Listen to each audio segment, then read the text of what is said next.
Hi, I'm Adrian Baker, and I'm a meditation and psychedelic integration coach. In this video, I want to talk about the similarities and differences between ayahuasca and an ayahuasca analog called Soma, and share why I have started to prefer working with Soma as opposed to the traditional ayahuasca brew.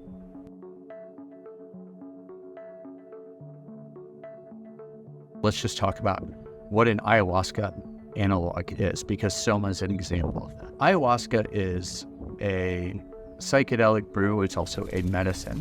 In the traditional view, in my view, that's a combination of the Banastrius capi vine and chacruna, right?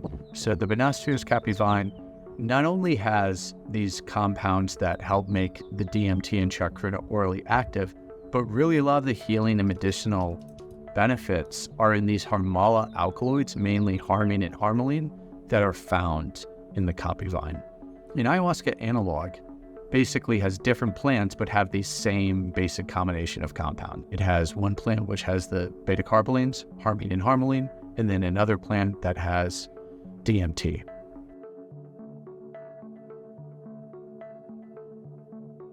In this particular context, which I've learned from facilitators that I work with, is being defined as a combination of Paganum Harmala, also known as Syrian Rue, which is a plant that has these key compounds of harmine and harmaline, in combination with a plant that has a DMT source, such as chacruna or other forms of acacia.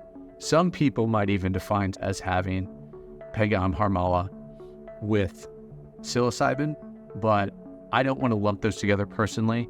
It can be, from what I've heard, fundamentally similar, but just because I personally find psilocybin and DMT to be somatically, subjectively a different experience, I don't want to lump those all together. I'm defining Soma here as a combination of Paganum Harmala and a DMT source. This mirrors what is in the traditional ayahuasca brew. In one sense, because it has the same compounds, I found it to be a fundamentally similar experience, the way it feels. It is the same sentient intelligence that I'm relating to, that is, in a sense, sort of working, healing, operating on me.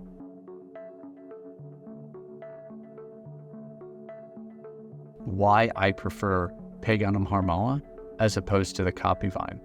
The first reason is really practical, which is that it is much easier to consume the Paganum Harmala plant than it is the capi vine, at least for me. It's easier to drink it. Another benefit I find of Paganum Harmala is because it's a seed that can be powdered, it can be capsulized. I then don't have to taste it at all. There were a number of reasons that I stopped working with ayahuasca for a period of time. But one of them was the nausea, and that was driven by a couple of factors. With Paganum Harmala, it's not only easier to drink because the substance is as thick, it's 20 to 30 times stronger, so you don't have to have as much of it. I don't have to taste it at all. So that alone, for me, is reason alone to work with. But I also just experienced it as a bit lighter on the body. There's something about it that just feels a little natural and better for me with my body and mind to work with Paganum Harmala versus the vine.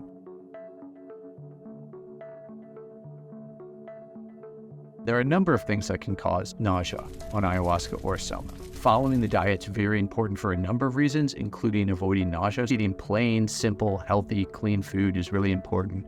Eating things like chilies, garlic, and onions is really going to make it very likely that you could consider nausea. I just eat very plain, simple food. So the diet matters.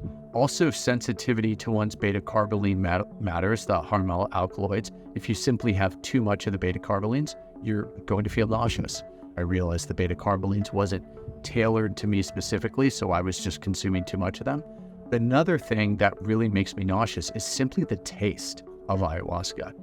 Probably no one likes it, but different people are different with it. I've heard from facilitators, some people can really drink it without much problem. Other people don't like it, but they can hold it down. To me, simply the taste and the feeling of it in my stomach, I never kind of got over the nausea from that.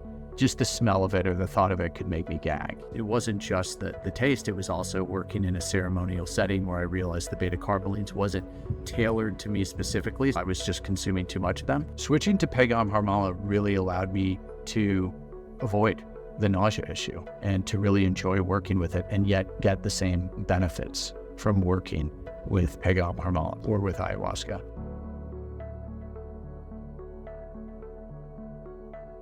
I want to be clear as well, because some people might be quick to point out, which I agree with, purging is part of the way that the medicine works on you. Also, it's healing you. I absolutely agree with that. But I would make a distinction between purging and perpetual nausea. The first can be part of the healing journey, the purging.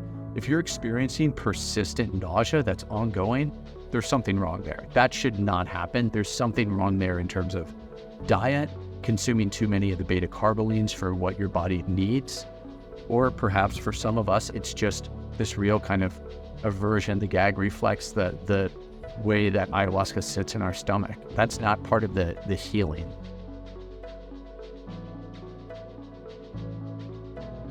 I'm not making the argument that Paganum Harmala is better than ayahuasca. It is truly the same sentient intelligence.